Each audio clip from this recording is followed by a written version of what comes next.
Hace un par de meses pude ver una película que me hizo sentir cosas muy hermosas, pero ninguna de estas evocaban unas palabras concretas. Tal vez fuera a causa de su increíble animación, o porque siempre he imaginado el cielo y el océano como lugares inabarcables. Think of the sun's heat on your upturned face on a cloudless summer's day.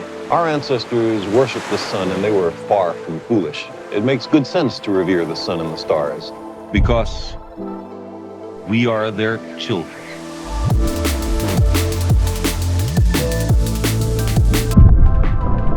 Pero lo cierto es que me sentí algo estúpido al no entender una de las escenas finales de la película, la que podemos considerar como el clímax.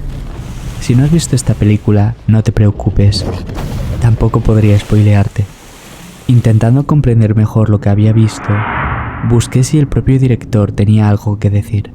Es así como encontré que en una entrevista de Ayumu Watanabe comentaba lo siguiente: aunque estoy explicando el tema y la intención, la otra persona no siente que se le esté explicando nada, o siente algo pero no sabe muy bien qué es. Eso es lo que buscaba en esta escena. Quería que el público sintiera algo visualmente en la medida de lo posible. Intentar comprender la película desde un punto de vista lógico y objetivo me estaba alejando de las intenciones de Watanabe. Aunque con estas palabras él se refería a una única escena, lo cierto es que me animó a explicarme, o mejor dicho, expresarme desde otra perspectiva. Hace 10 años comencé a crear mis propios anime music videos, precisamente porque no encontraba las palabras adecuadas para describir a los animes que veía, y de alguna manera quería compartir con otros amantes del medio lo que me hicieron sentir. Es por eso que para este vídeo todo lo que pueda expresar con palabras me servirá para conducir mi mensaje, y todo lo que no pueda expresar con ellas lo plasmaré con mi edición. The cosmos is all that is, or ever was, or ever will be.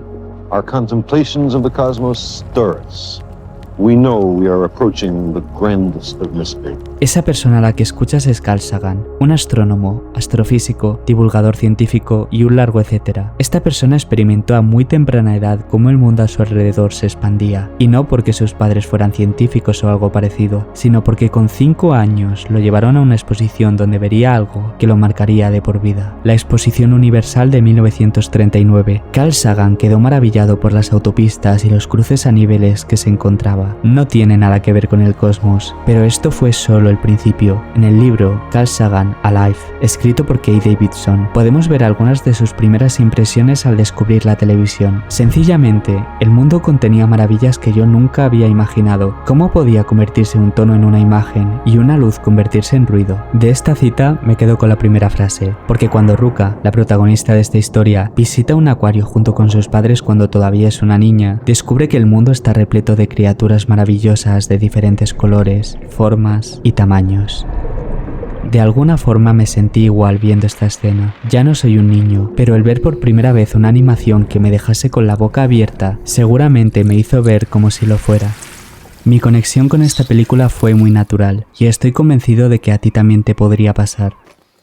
Por ejemplo, si alguna vez de pequeño estabas en un coche y al mirar por la ventanilla te imaginabas como un ninja, un superhéroe o tú mismo saltando y esquivando obstáculos a medida que avanzabas, entonces puedes sentir algo parecido viendo esta escena. Podíamos imaginarnos moviéndonos así de ágiles. Igualmente, esta agilidad en Ruka es algo normal para ella. Cuando llega el verano, se siente mucho más veloz, más rápida y más desafiante que todos sus compañeros. Lo cierto es que todo esto tiene que ver con el principio de la historia y resulta comprensible. El problema viene cuando la trama avanza y los personajes se sienten cada vez más difusos, más enredados, más profundos, pero no porque lo sean, sino porque lo significan. Tan cerca y tan lejos, el mar y el universo se entrelazan. On this shore, we've learned most of what we know. Recently, we've waded a little way out, maybe ankle deep, and the water seems inviting. Some part of our being knows this is where we came from. Sientes que puedes perderte en la inmensidad solo con mirar los ojos del niño Sora, o sumergirte en el mar junto con Umi, el otro niño, para así descubrir que la inmensidad es lo que te estabas perdiendo. Podemos utilizar esta cita de Rumi, un célebre poeta musulmán persa, que dice así: no eres una gota en el océano, eres el océano completo en una gota. Esta frase me recordó algo que viví hace un tiempo.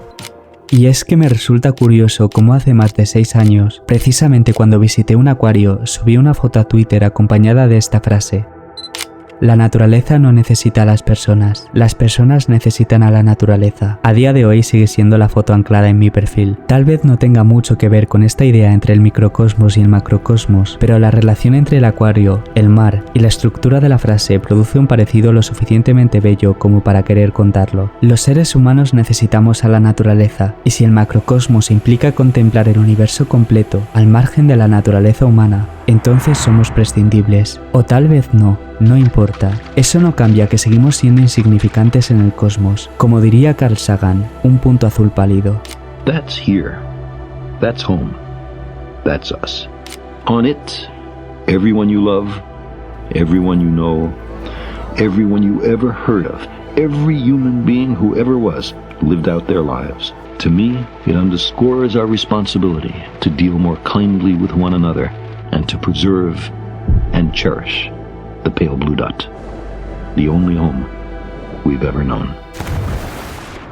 Como no entendemos lo que ocurrió antes del Big Bang, y mucho menos lo que pudimos ver, solo nos queda interpretar lo que Watanabe quería que sintiéramos. En mi caso me sentí muy pequeño e insignificante, pero eso también me alivió. Estaba presenciando un espectáculo de complejidad y a la vez de armonía, incomprensión, pero belleza, el todo y la nada a la vez. No estoy seguro de si estas palabras describen perfectamente lo que sentí. Si has visto la película o en algún momento la ves y utilizas palabras diferentes para expresar lo que sentiste, puede que aún así, porque tú y yo somos diferentes pero iguales, hayamos sentido lo mismo.